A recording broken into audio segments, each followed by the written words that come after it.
परम आदरणीय वयोवृद्ध ज्ञानावृद्ध तपोमूर्ति स्वामी जी के मैं क्या क्या विशेषण लगाऊँ, इतना लगाऊँ उसमें थोड़ा है। दर्शन देने के लिए स्वामी जी महाराज हम लोगों को आए हैं, ये उनकी बड़ी कृपा है महाराज श्री के प्रति, तो एक निष्ठा है वो बड़ी झलक रही है। महाराज जी शायद ये तो बोलने का थोड़ा परहेज करते हैं, हम लोग बहुत आग्रह करते हैं, फिर भी महाराज श्री आजकल कम ही बोलते हैं, पर जो दर्शन दिया है ये बहुत बड़ी बात है।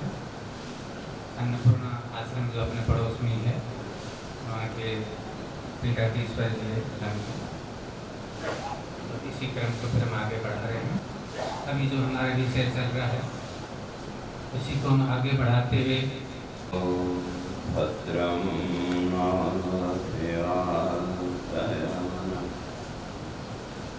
ओम शांति शांति शांति।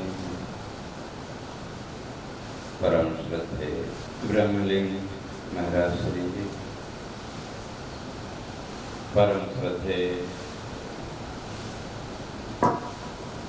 इस संपूर्ण कार्यक्रम के योजक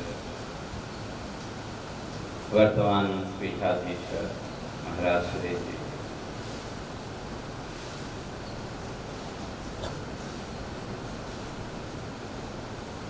मंच पर विराजमान महामंडलेश्वर द्वय, विद्वदेयतिवृंद, मंच संचालक महोदय, समुपस्थित संतवृंद,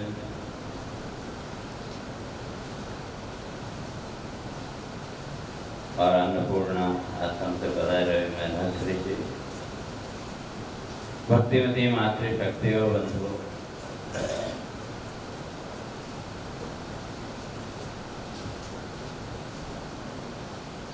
महाराज श्री जी के 14वें निर्वाण दिवस के उपलक्ष्य में हम सब लोग यहाँ उपस्थित हैं।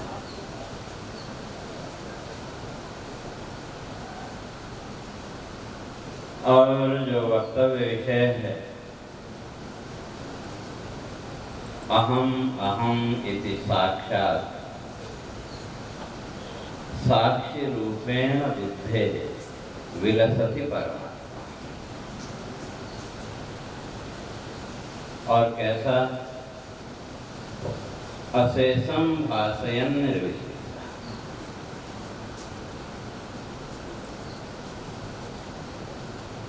और प्रातः काल वासना की चर्चा चल रही थी, और जैसे प्रातः काल आप लोगों ने सुना कि भाई रोग की चिकित्सा से पहले रोग को जानना आवश्यक है। थोड़ा सा पीछे चलते हैं प्रातः काल में, क्यों ये दोनों एक दूसरे से दोनों प्रसंग जुड़े थे।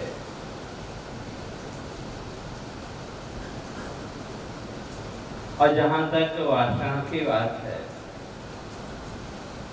श्लेष श्रुति ने स्पष्ट किया, सम्यग आलोचना सत्यात् वासना प्रविलीयते, वासना विलये चेतः समम आयाति दीपो।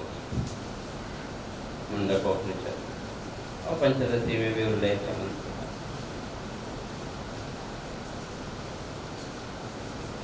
और वासना के विषय में बड़ी विस्तृत चर्चा आप लोग प्रातः काल सुन के आए थे। और विवेक चूड़ामणि में जैसे बीजांकुरवत दृष्टांत दिया, तो केवल बीज और अंकुर इतने से काम नहीं चलेगा। बीज को अंकुरित करने के लिए मिट्टी भी चाहिए, और संसारो न निवर्तते। जब तक वासना है तो संसार की निवृत्ति नहीं होती। तो किसी भी चीज से हमें अपने को अलग करना हो, ऊपर उठाना हो, निवृत्ति, तो उसके लिए पहले उसका ज्ञान होना आवश्यक। और जहाँ तक संसार की बात है या संसार ज्ञान है, संसार का ज्ञान त्रिआयामी है, 3 टुकड़ों में बटा हुआ। और जो स्व का ज्ञान है वो बटा हुआ नहीं है।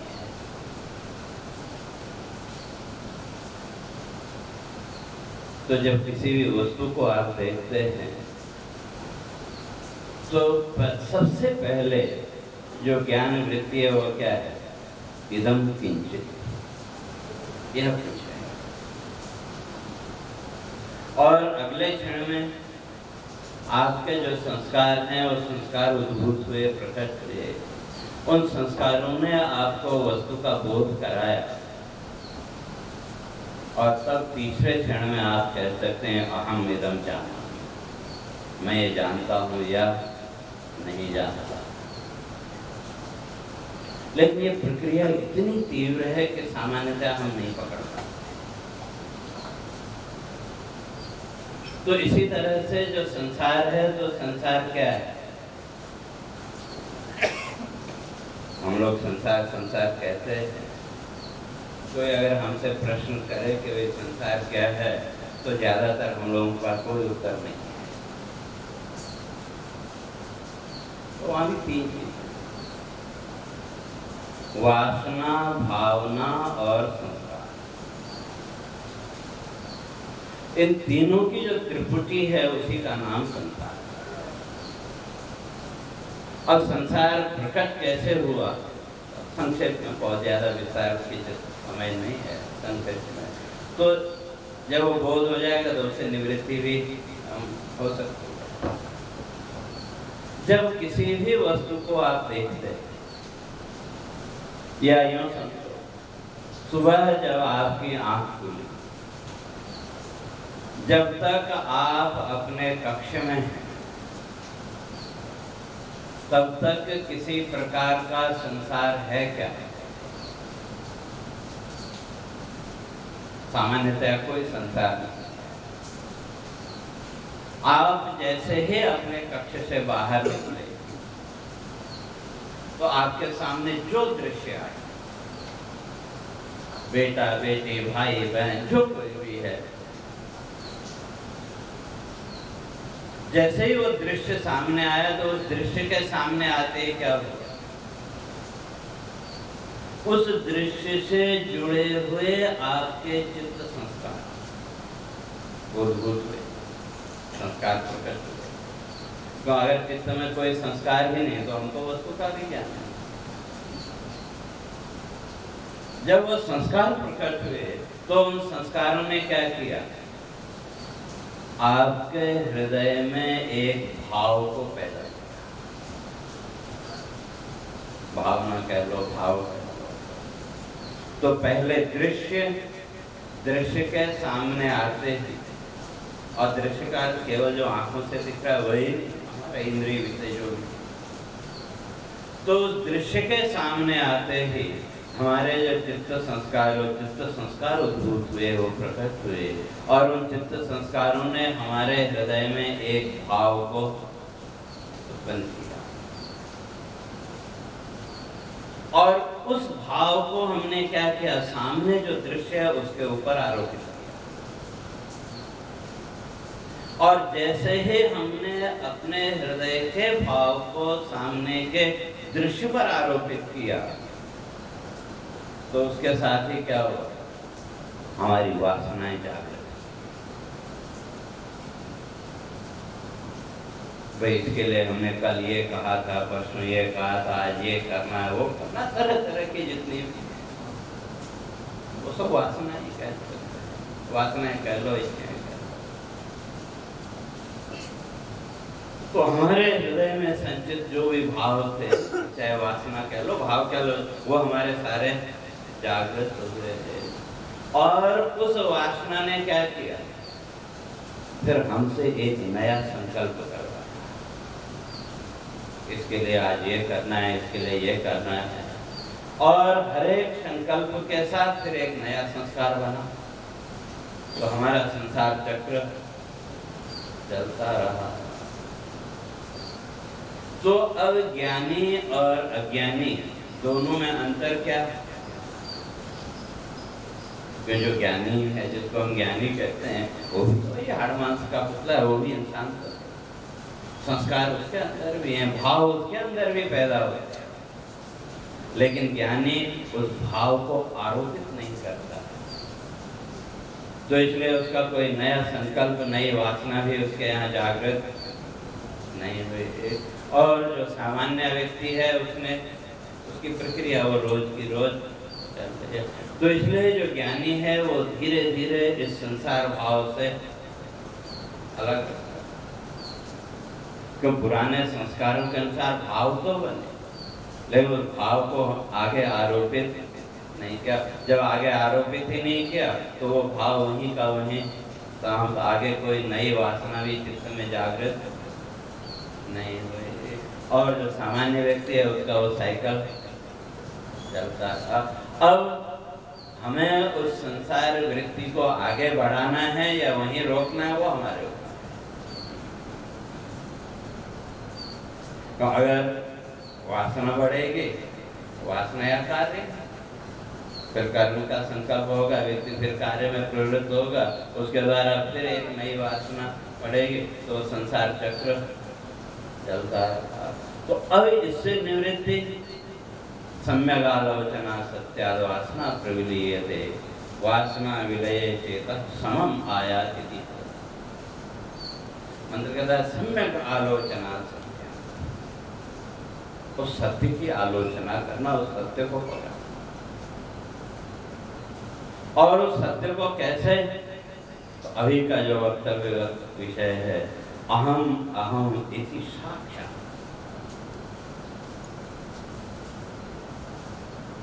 स्वयं के होने का ज्ञान सबको है कि नहीं?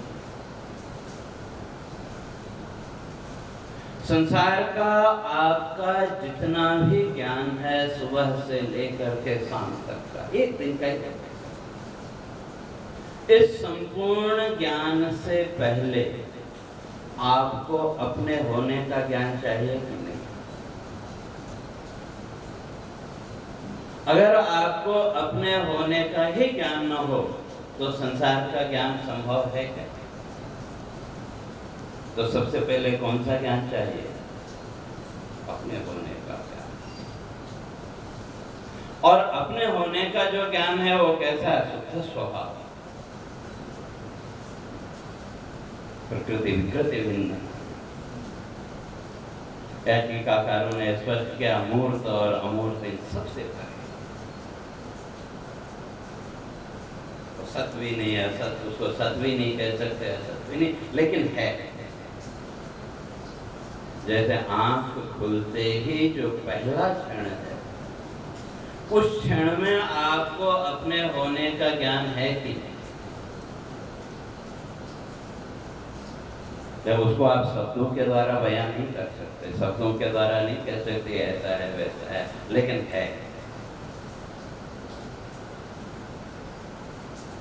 तो वही अहम स्फुरणा, स्वयं के होने का जो भाव, वही सर्वत्र है।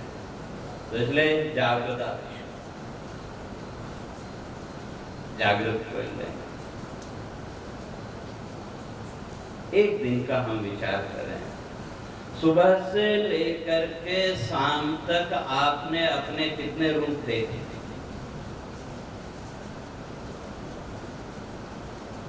बच्चे सामने आए तो आपने अपने को किस रूप में देखा?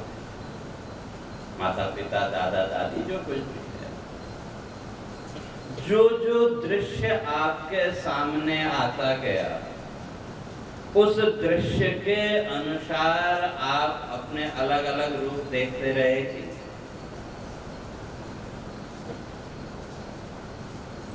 तो ये जितने भी रूप थे किसके?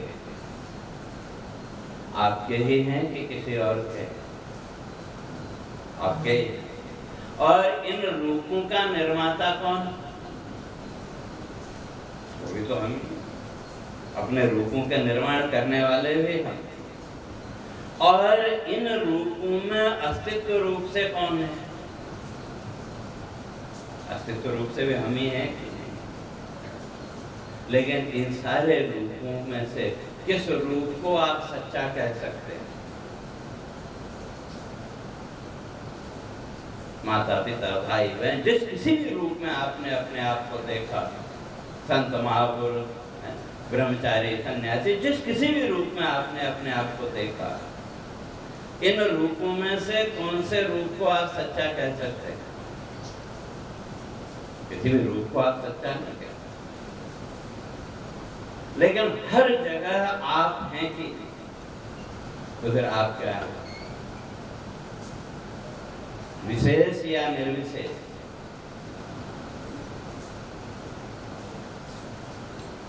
उपाधि को लेकर के आप कह सकते हैं मैं ये हूं, मैं वो हूं, मैं, लेकिन वास्तव में आप क्या है? तो वही मंत्र कहता है अहम अहम में, अहम रूप से, स्वसत्ता रूप से सर्वत्र वो स्मरण, चाहे वो जागृत कालीन आपके अलग अलग रूप हो या स्वप्न के आपके रूप।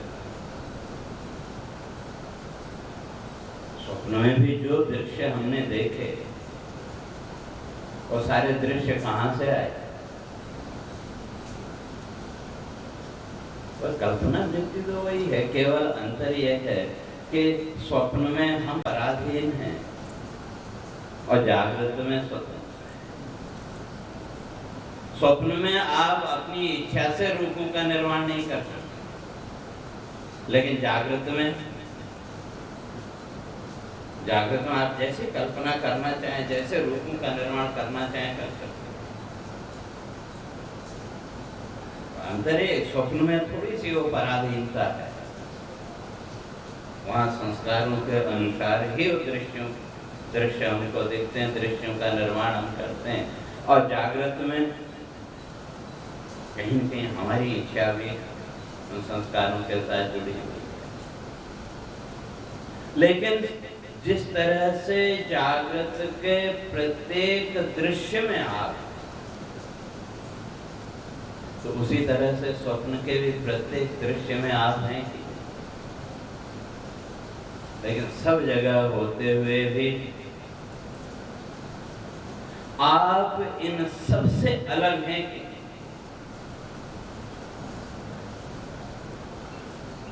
तो उसी तरह से सुषुप्ति। इसलिए मंत्र ने क्या जिस दिन ये बोध हमको अहम आत्मा अहम ब्रह्म, न जाने कितने शब्द हमारे पास है,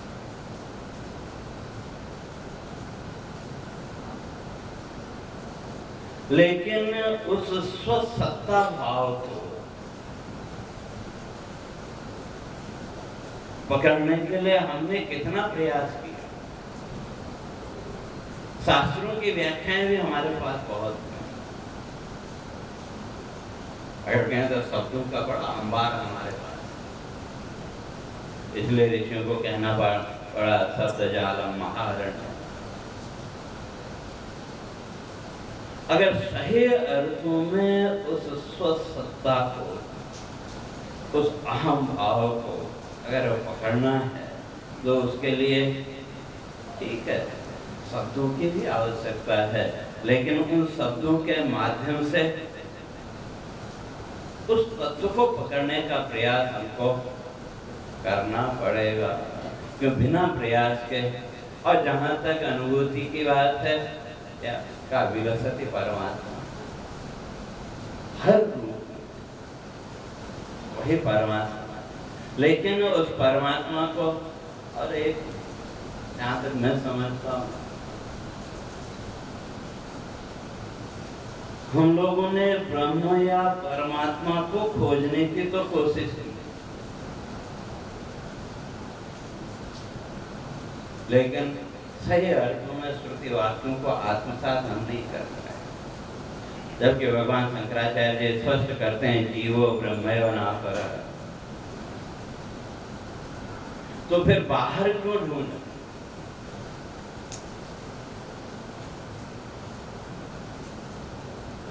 क्यों न अपने उस स्वरूप को हमको, और जिस दिन हम उस अहम बोध को जिस दिन पकड़ने में सफल हो गए, तो उस दिन वो परमात्मा भाव सर्वत्र हमको दिखने लगा। इसलिए हमारे शास्त्रों का, हमारी श्रुतियों का सारा जोर किस पर है? अहम पर ही है। इसलिए भगवान ने भी भगवत गीता में स्पष्ट क्या, उद्धरेद आत्मना, अन्यत्र जाने की जरूरत नहीं, हम स्वयं का ही उद्धार कर और स्वस्वरूप को पकड़ना। और जिस दिन उसको पकड़ लिया तो उस दिन उस परमात्मा का भी बोध हो जाएगा। अगर बिंब प्रतिबिंबवाद को आप मानते हैं तो, जैसे एक उदाहरण देके मैं अपना वक्तव्य पूरा करता हूँ। सुबह उठ करके दर्पण में आप चेहरा देखते हैं कि लगभग सभी देखते हैं। वो दर्पण तो आपसे 2 फीट दूर है, 10 फीट दूर है। आपने न तो दर्पण को छुआ और न उस दर्पण के अंदर गए, फिर भी उसमें प्रतिबिंब दिख रहा है कि नहीं? और आपने किसको देखा? प्रतिबिंब को देखा। तो प्रतिबिंब को जैसे ही देखा तो किसका ज्ञान किसका हुआ? बिंब का ज्ञान हुआ कि देखा किसको? प्रतिबिंब को। और ज्ञान किसका हुआ? बिंब का। तो इसी तरह से अगर बिंब प्रतिबिंबवाद को भी आप अगर माने तो उस दृष्टि से अगर देखें, अगर इस जीव भाव को अगर छाया या प्रतिबिंब भी माने तो सबसे सरल तरीका क्या है?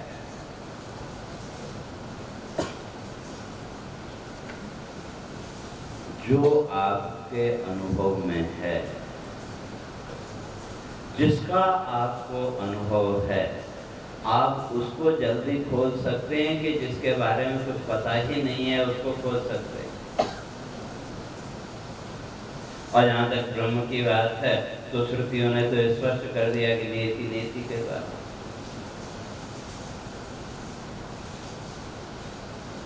लेकिन आपको अपने होने का अनुभव है कि नहीं? हम अपने होने के अनुभव से तो इनकार नहीं कर सकते। तो किसको आसानी से पकड़ सकते हैं?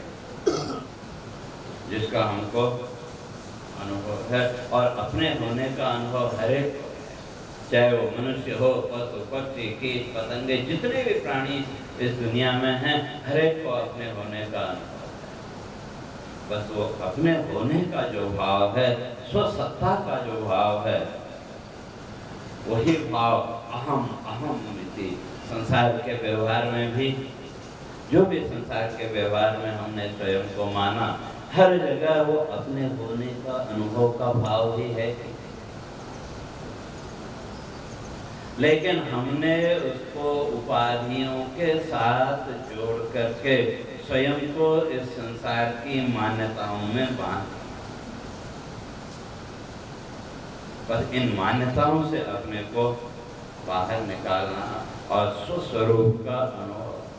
तो इसलिए मैं तो कहता है कि वही परमात्मा, वही तत्व अहम अहम इति साक्षात, इस संसार के व्यवहार में साक्षात अहम अपने ही स्वरूप में, और जो है तो साक्षी रूप से आना है। और उसको पकड़ना कैसे? तो पकड़ने के लिए साधन का बुद्धि है। तो बुद्धि के द्वारा उसको साक्षी रूप में पकड़ना, और जब पकड़ में आ जाएगा तो वही बुद्धि का भी साक्षी, वही संपूर्ण जगत का साक्षी कौन? तो अहम अस्मि। इसलिए श्रुति स्पष्ट करती है, जागृत स्वप्न सुषुप्त्यादि प्रपंचम यत् प्रकाशते तद ब्रह्माहम् इति ज्ञात्वा सर्वबन्धैः प्रमुच्यते। संपूर्ण उसका जो साक्षी है, जिस दिन हमने तद ब्रह्म अहम, वो जो ब्रह्म तत्व है वो कौन है? अहम अस्मि, अहम मैं हूँ। इस रूप से जिस दिन हमको बोध हो गया का सर्वबन्धैः प्रमुच्यते, उस दिन हम इस संसार के सारे बंधनों से मुक्त हो जाएंगे। तो जहाँ तक मैं समझता हूँ आज के वक्तव्य विषय का सारांश जो अपनी समझ में आया, और आगे विद्वान महापुरुष को विस्तार से चर्चा करेंगे। तो इसी के साथ में महाराज श्री जी के चरणों में अपनी वाक पुष्पांजलि अर्पित करता हूँ। और शांति। हरियाणा से पधारे थे परम पूज्य, परम आदरणीय, परम विद्वान, परम आदर्श महामंडलेश्वर स्वामी श्री विरागानंद गिरिजी महाराज, स्वामी जी महाराज। अभिलाषेन भौतिक सृष्टयः तं नौमि परमात्मानं सच्चिदानंद विग्रहं, तं नौमि परमात्मानं सच्चिदानंद विग्रहम्। यैरिमे गुरुभिः पूर्वं पदवाक्य प्रमाणतः व्याख्याता सर्ववेदान्तास् तान् नित्यं प्रणतोऽस्म्यहम्, तान् नित्यं प्रणतोऽस्म्यहम्। बोलिए गुरुदेव भगवान की, सच्चिदानंद भगवान की, ओंकारेश्वर भगवान की, कमलेश्वर भगवान की, अभयेश्वर भगवान की, नर्मदा मैया की। हर हर हर हर प्रातस्मरणीय ब्रह्मलीन स्वामी जी को चरणों में नमन करते हुए एवं वितराग तिलक स्वामी कृष्णान जो ब्रह्मलीन स्वामी कृष्णान जी के चरणों में नमन करते हुए इस मार्कंडेय संन्यास संस्कृत महाराज उन्हें नमन करते हुए पास में अन्नपूर्णा से पधारे हुए परम पूज्य आदरणीय स्वामी जी महाराज, हमारे पास बैठे हुए हरिद्वार से पधारे हुए महामंत्री जी एवं ऋषिकेश से पधारे हुए स्वामी गिरी जी, काशी से आए हुए हम सेवास्कर दिव्य चैतन्य एवं आदरणीय प्रज्ञानंद जी मंच संचालक महोदय ब्रह्मचारी किशोर चैतन्य एवं ऋषिकेश से पधारे हुए स्वामी खंडानंद जी, और एक व्यास आश्रम वाराणसी में भी है, आंध्रा में भी है, वहाँ से पधारे हुए स्वामी खंडानंद जी, गिरी जी एवं हनुमान चैतन्य, ब्रह्मचारी हनुमान चैतन्य, ब्रह्मचारी मोहन चैतन्य, स्वामी केशवानंद जी और आप जिज्ञासु श्रोत्रीवर्ग वृंद सबको वह नमस्ते। सभी ब्रह्म से बोलिए सच्चिदानंद भगवान। पहले थोड़ा भगवान का नाम ले लेते हैं। श्री राम जय राम, जय जय राम।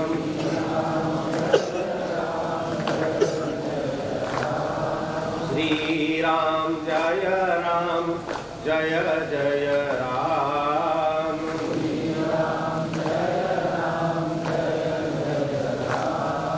श्री राम जय राम, जय जय राम।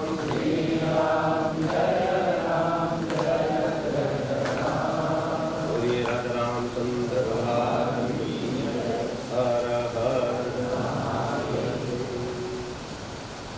आप अभी श्रवण कर रहे थे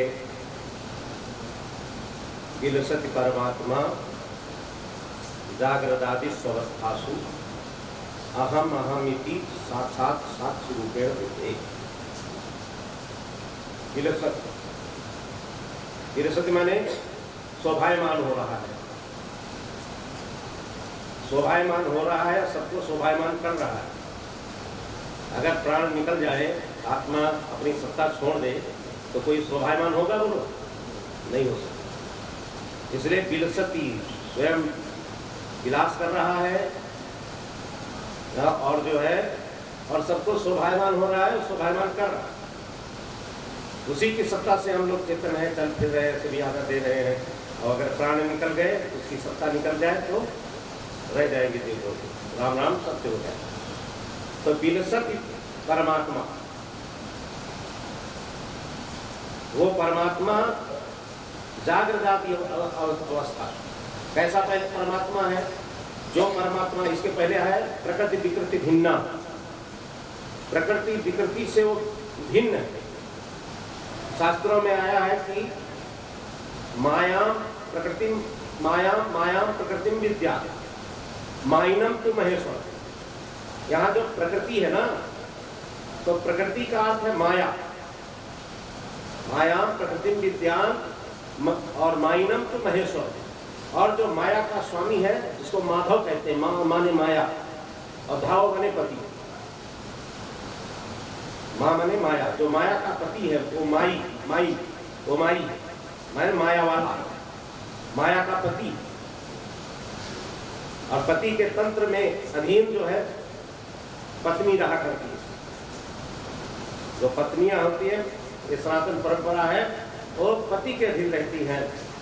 ऐसे उस पति पत्पात चराचरमिति पति, जो चराचर का जो पालन कर रहा है, चराचर का जो पालन कर रहा है उसको पति कहेंगे। सच्चा पति तो कौन है? जगतपति जगदीश्वर। बोलिए सच्चिदानंद भगवान।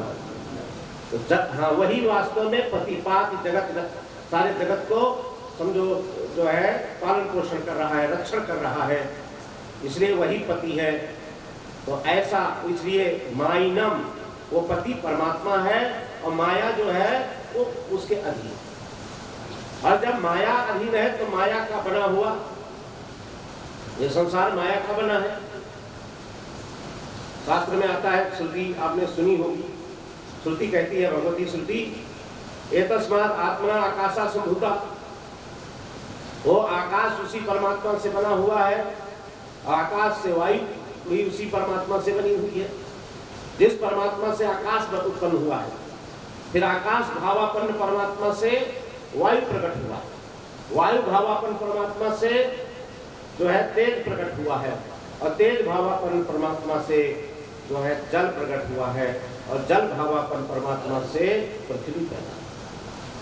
ये 5 भूत उसी परमात्मा से पैदा हुए, और वही परमात्मा सारे जगत में व्याप्त है, दूसरा नहीं है।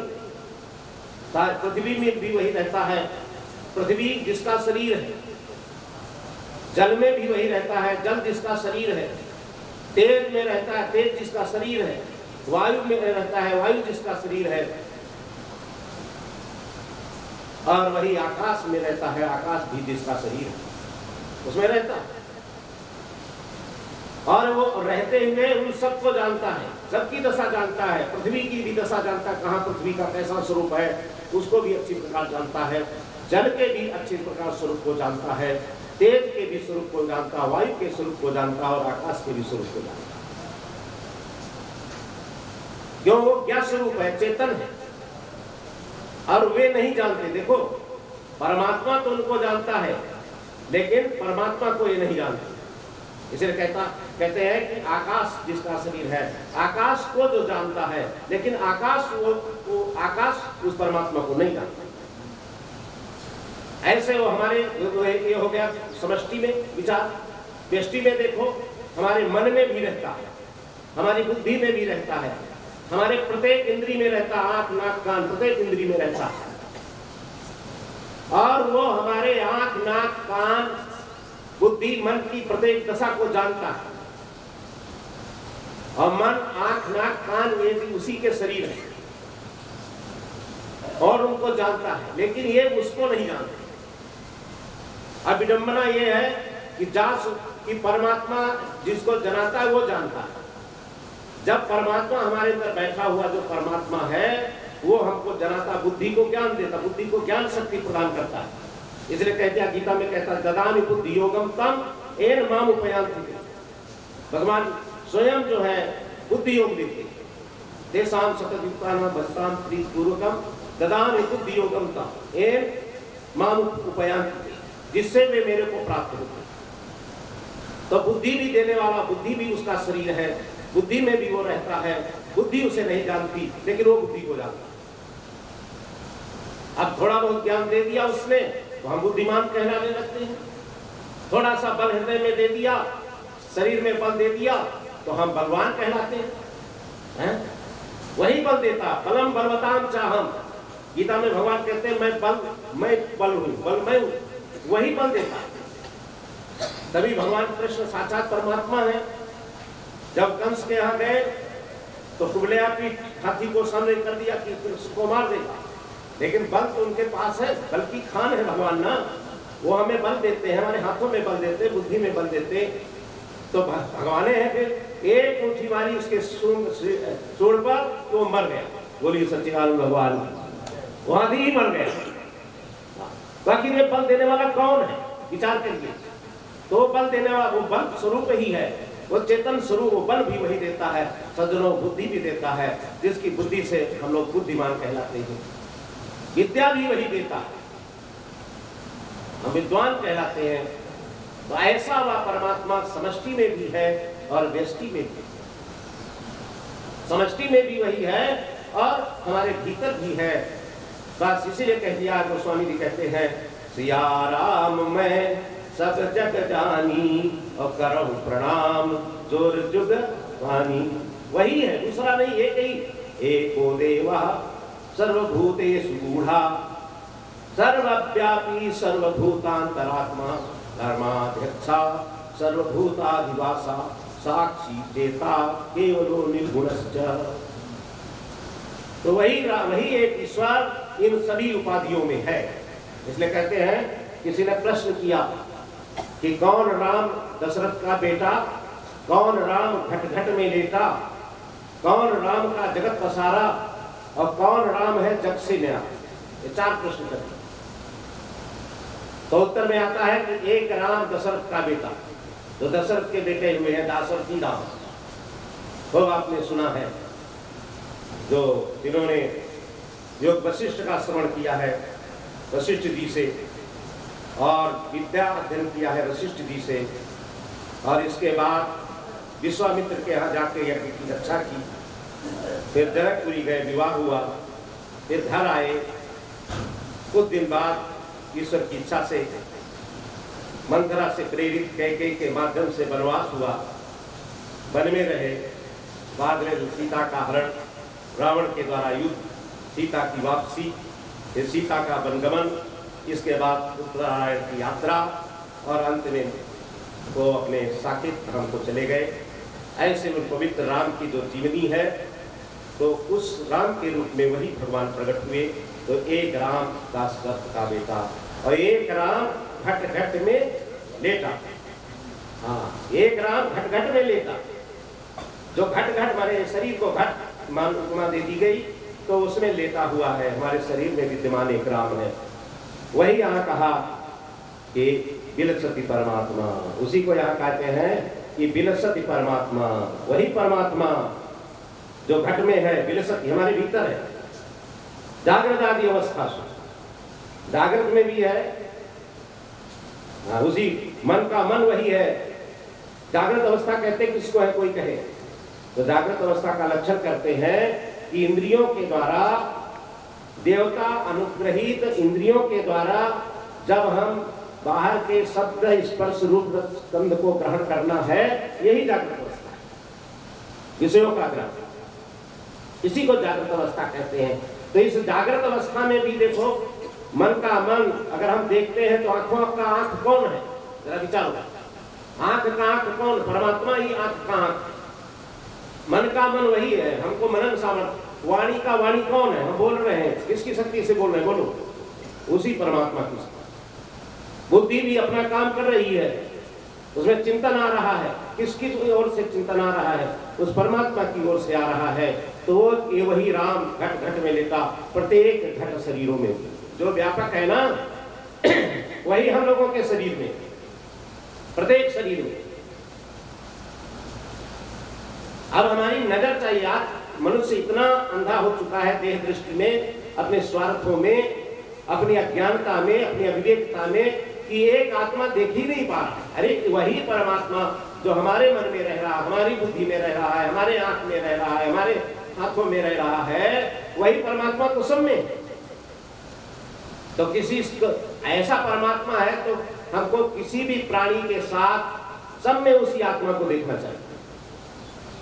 इसलिए गीता में भगवान कृष्ण कहते हैं कि सबके हृदय में जो उस सच्चिदानंद परमात्मा का दर्शन करता है, चिंतन करता है, ये भगवान के ध्यान का सबसे सर्वोपरि उत्तम तरीका है। सबसे ऊपर सबके हृदय में उसी परमात्मा को चिंतन करो। अब ये आपको चिंतन मिलेगा कहां से? तो सत्संग से प्राप्त होता है। कहां से मिलेगा? शास्त्र के पढ़ने से होता है। शास्त्र न पढ़ेंगे और शास्त्र नहीं सुनेंगे गुरुओं से, फिर क्या सुनेंगे? संसार की बात सुनेंगे। हमारे चिंतन में संसार आएगा। जब हम शास्त्र सुनते हैं गुरुओं से, महापुरुषों से, तो शास्त्र आता है हमारी दृष्टि में, और जब हमारे दृष्टि में शास्त्र आता है तभी हम उस जो है उस भगवान को सम्यक देख सकते। अच्छा, हमको कितने हम लोग देखो श्रद्धालु हैं, जा जाके ओंकारेश्वर में जल चढ़ाते हैं, ममलेश्वर में जल चढ़ाते हैं। क्यों चढ़ाते हैं? हमको ने यही सुना है कि परमात्मा है, शिव जी सुना है, तभी तो श्रद्धा है, और जाके जल चढ़ाते हैं। हमारी दृष्टि, अब एक उसमें मान लो घुस जाए, बिल्ली घुस जाए, चूहा घुसता है, तो वो चूहा क्या मानता है भगवान में? नहीं मानता, उसके ऊपर चढ़ेगा। अपवित्र कोई जानवर घुस जाए, पशु घुस जाए, वहां जो है अब उसको अपवित्र करेगा।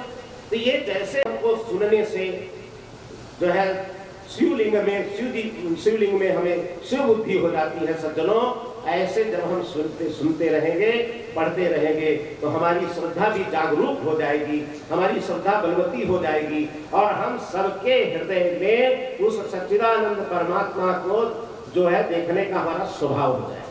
बोलिए सच्चिदानंद भगवान, देखने का हमारा स्वभाव हो जाएगा। तो वही राम, एक राम दशरथ का बेटा हो गया ना, एक राम घट घट वही राम, उसी को यहाँ कहा गया है कि विलसति परमात्मा जागृत अवस्थासु, वही जागृत अवस्था में वही है, दूसरा नहीं है। जागृत के जितने विषय हैं, पदार्थ हैं, उनका जो ज्ञान हमें हो रहा है, उनका जो हमें ज्ञान हो रहा है, तो उसी परमात्मा की चेतनता से ही हो रहा है। सत्संग इसीलिए सुनाया जाता है कि भाई हमारे अंदर ज्ञान हो जाए, हमारी भावना, एक भावना तो बंधन करती है संसार की भावना, लेकिन भगवान की भावना मुक्ति देती है।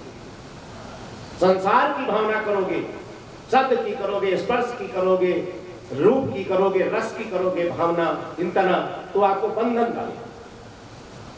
और भी धन की चिंतना करोगे, भावना करोगे, भावना करोगे तो धन बांधेगा। पत्नी की भावना करो, स्त्री की भावना करोगे तो स्त्री बंधन देगी। और भी किसी भी संसार की भावना करोगे, वो सब बंधन देने वाले हैं। एक भगवान की जो भावना है सज्जनों, वही मुक्ति देती है। तो जागृत में भी वही हमको सत्ता दे रहा है। ऐसे स्वप्न में हम जब सो जाते, नींद आ जाती है, लेकिन मन नहीं सोता, मन में वासना नहीं सोती, और उसी वासना से मन जो है नया नया संसार स्वप्न में रच लेता, हाथी बना लेता है, घर बना लेता है। वहां भी देखते हैं कि कहीं जो है सभा सत्संग हो रहा है, वहां देखते, स्वप्न में भी देखते हैं कि भोटाला चल रहा है, वहां भी नर्मदा जी भी दिखाई देती है। वहां यद्यपि ये जगत नहीं है, वासनात्मक जगत है। बाहर के सूर्य भी नहीं है, बाहर का चंद्र भी नहीं है, याद रखना, चंद्र सूर्य कुछ भी नहीं है। फिर भी वहां हम देखते हैं, हाथी देखते कि नहीं? अगर नहीं देखते तो भागते क्यों? स्वप्न में भी भागते हैं। तो सज्जनों, स्वप्न में भी जागृत आदि माने आदि से लेना स्वप्न, स्वप्न में भी हम उसको देखते, उसी की चेतनता से जगत को देखते, उसी की चेतनता से। हमने क्या देखा? उसी परमात्मा की चेतनता से हम स्वप्न में भी देखते हैं, और सुसुप्ति में भी। सुसुप्ति में भी क्या होता है कि इंद्रियां तो काम नहीं देती, मन भी सो जाता है, मन भी अविद्या में लीन हो जाता है, गहरी नींद में। लेकिन लीन है, एकदम जो है टूटा हुआ नहीं है, नष्ट नहीं हुआ है। इसलिए गहरी नींद में अविद्या में लीन होने के कारण वहां सूक्ष्म जो मन की वृत्ति है अविद्यात्मिका, उस सूक्ष्म वृत्ति के द्वारा आत्मा का आनंद में प्राप्त होता है। मन को मन को प्राप्त होता है, मन को आनंद प्राप्त होता है। और जब वो सुसुप्ति में, और विषय का आनंद नहीं प्राप्त होता, वहां कोई विषय नहीं है, विषय का भान नहीं है, विषय का भान नहीं है, इसलिए विषय का आनंद वहां नहीं गहरी नींद में है। लेकिन मन परमात्मा में लीन होने से अविद्या में लीन होने से, परमात्मा सच्चिदानंद परमात्मा से ओतप्रोत होने के कारण, कोई विक्षेप वृत्ति न होने के कारण, मन जो सूक्ष्म मन है अविद्या में लीन, उसमें आत्मा का सुख होता है। इसलिए जाग करके हम कहते हैं कि हम सुख से सोया और कुछ नहीं जाना। बोलो सच्चिदानंद भगवान है, तभी तो कहते हैं ना। तो कहने का भाव ये है कि स्वप्न सुसुप्ति का भी वो प्रकाशित है। अब हम लोग यही सत्संग, सबसे बड़ा लाभ सत्संग का यही है ना। इसलिए गोस्वामी जी कहते हैं मति की रति गति, मति की रति गति भूति भलाई, और जब चही जतन जहां जो पाई, और सो जानब सत्संग प्रभ। ये सत्संग से ही हमारी धारणा बनेगी, सत्संग से सज्जनों हमारा ध्यान बनेगा, सत्संग से हमारी समाधि बनेगी। समाधि किसको कहते हैं? उस परमात्मा में अचल एकाग्रता का नाम समाधि। उस परमात्मा में अचल एकाग्रता का नाम समाधि। तो उसी से हमारी धारणा बनती है। इसलिए श्रवण करो, श्रवण करो, श्रवण कभी मत छोड़ो। जहां भी कोई हो जो है श्रवण उसको, इसलिए पहली भक्ति तो श्रवण ही है ना। श्रवणम कीर्तनम विष्णु स्मरणम पाद सेवनम अर्चनम वंदनम दास्यम सख्यमात्म निवेदनम। ये भागवत में आया है प्रहलाद के प्रसंग में। तो इसलिए पहला श्रवण, इसलिए श्रवण तो जीवन का आधार होना चाहिए। और गोस्वामी जी भी लिखते हैं प्रथम भक्ति संतन कर संगा, संतों का संग करो। ये संत संता, अब संत कौन होते हैं? तो कह दिया अखिल वीतरागा सर्वे संता न भवन्ति, सर्वे संता और भगवंता न भवन्ति तथा महंताश्च, और महंत भी सभी नहीं होते हैं। संत महंत भगवंत वही होता है जो परमात्मा की सत्ता को प्राप्त कर लेता है।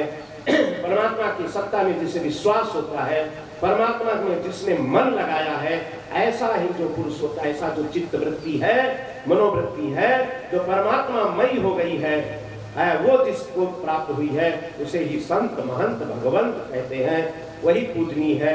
तो सज्जनों, इस प्रकार गहरी नींद में भी उसी का परमात्मा का ही भान होता है, दूसरा किसी का भान वहां नहीं होता है। इस अतः इसलिए कह दिया घट घट में देता, और एक राम का जगत पसारा, और उसी का एक विस्तार है जगत। उसी परमात्मा ने अपनी माया को अपने अधीन करके ये जगत की सृष्टि करता है। वो सृष्टि करने वाला वही है, ये जगत पसार उसी का है, और वही न्यारा है। इसलिए यहाँ कह दिया श्लोक में प्रकृति विकृति भिन्ना, और प्रकृति विकृति से भिन्न है ना। प्रकृति है, माया है, माया से माया तीत है ना, और न माया का कार्य है, उसे परे। प्रकृति विकृति भिन्ना और शुद्ध बोध स्वभाव। शुद्ध बोध स्वभाव क्यों कह दिया? क्योंकि जगत का जो बोध होता है, जरा ध्यान देना, जगत का जो बोध होता है वो विषय विषय होता है, और जितने भी विषय हैं वो सब अविद्या वाले हैं। अविद्या का सारी सृष्टि अविद्या से हुई है, इसलिए सारा ज्ञान जगत का जो होता है वो अविद्या रूप है। इसलिए वो शुद्ध बोध नहीं है। शुद्ध बोध तो उस वृत्ति को, उस विषय को भी हटा दो, उस वृत्ति को हटा दो, जो चिन्ह मात्रता है वही शुद्ध बोध है, वही चिन्ह मात्रता ही परमात्मा है, और वही चिन्ह मात्रता ही आत्मा।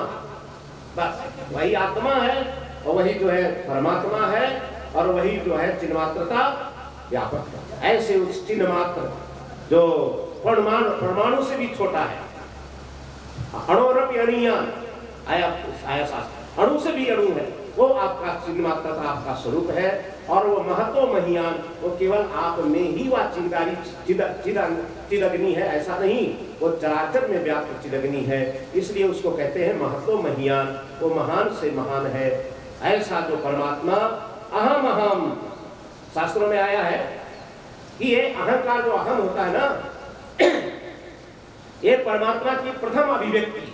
अगर परमात्मा अभिव्यक्त हुआ है तो अहम में, जैसे आपने देखा होगा जब हवन होता है, यज्ञ होते हैं, वहां अरणि मंथन होता है। तो अरणि मंथन करते करते करते करते पहली जो ज्वाला होती है, पहली ज्वाला, वहां ज्वाला प्रकट हो जाती है, तो रुई रख के दूसरी ज्वाला पैदा करते हैं, फिर लकड़ी रख के तीसरी ज्वाला पैदा करते हैं, फिर आगे आगे हवन वो डालते डालते हवी चौथी, पांचवी, जितना चाहो उतनी ज्वालाएं प्रकट कर लेते हैं। जो याज्ञिक लोग, याज्ञिक पुरुष होते हैं, ऐसे ही हमारे हृदय में ये अहम वृत्ति जो हुई है वो पहले प्रथम अहम वृत्ति में परमात्मा की अभिव्यक्ति हुई। तो अहम अहमिति ऐसा साक्षात है। ये जो हमारे अंदर अहम है ना, ये साक्षात है, यहाँ कोई दूरी नहीं। आपका देखो, आपका पुत्र भी आपसे दूर होगा, आपकी पत्नी भी आपसे दूर होगी, आपका जो है धन भी आपसे दूर होगा, लेकिन अहम आपका आपसे दूर है? बोलो, है? नहीं दूर है, दूर भी नहीं है और व्यवधान भी नहीं है। साक्षात शब्द का अर्थ व्याकरण करते हैं, तो दूर भी न हो और व्यवधान भी नहीं हो तभी साक्षात कहते हैं।